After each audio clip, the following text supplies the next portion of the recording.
Hello everyone, my name is Fernando Hernandez and today we are going to learn about variables in PHP. As in many other languages, variables are containers or reserved space where the computer can store its data. There are different types of data that we can storage, such as strings for a sequence of characters. We have integers that are numbers without decimals. We have float numbers that includes number with or without decimals. They are Boolean variables that contains either true or false, and we have arrays. Now, how we declare variables?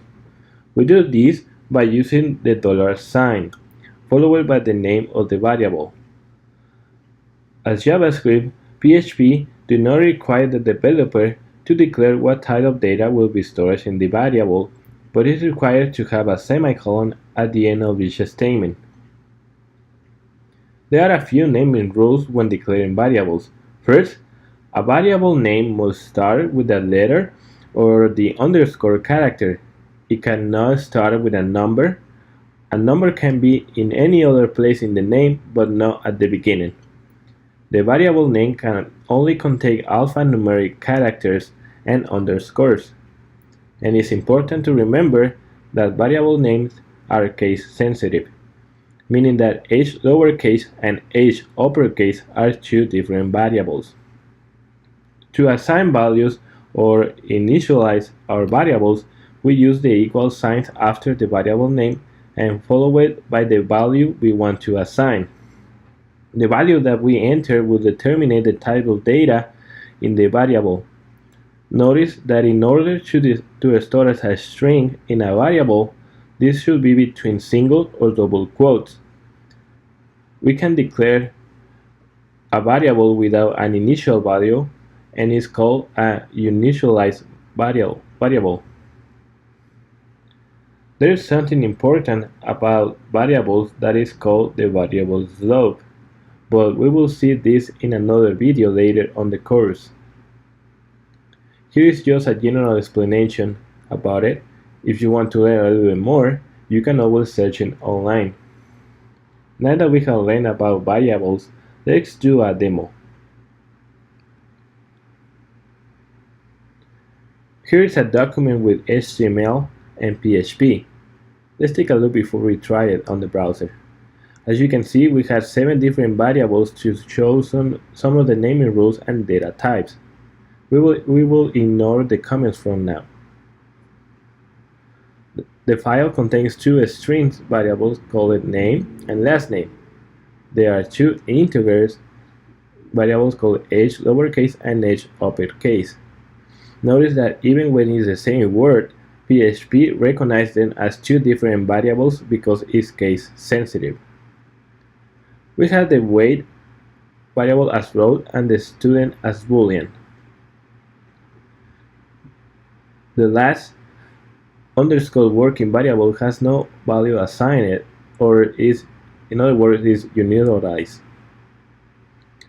All our variables fulfill with the standards, the naming standards, and make our code work. But what happens if one or more variables are named incorrectly, like beginning with a number? The answer is that the browser will not display anything, not even the HTML markup. Back to the code, let's display some data in the browser. For that, we use the issue word. The first issue will display the value that is stored in the working variable. Because the working variable is unitarized, there is no value to display. Let's make some changes to our code. I'm going to assign a true value to the working variable and activate an if statement just to confirm that the value was assigned. If it is true, the browser will display working variable is true. If not, will display false.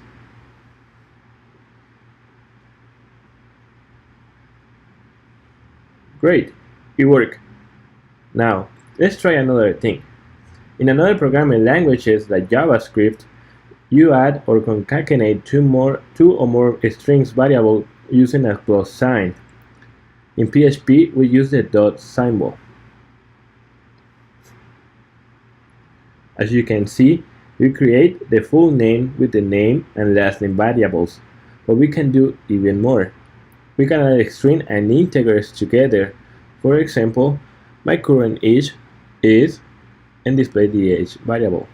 My current age is 23. Or we can do even calculations. For example, how old I will be next year. Next year I will turn age plus 1. Next year I will turn 24. Let's do one more. Adding an integer and a float together. Notice that I use the variable name inside of the string. But eventually the server displays the value of the variables. Also, if you add two or more integers and float variables together, the result will be displayed as the largest type of data, in this case a float number. The last issue demonstrates that the two age variables are treated as two different variables by adding them together.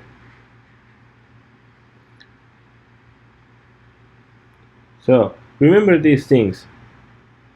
Use the $sign to declare variables. Use the equal sign to assign them the values.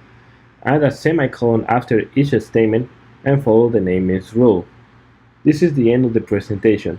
I'm Fernando Fernandez. Have a nice day.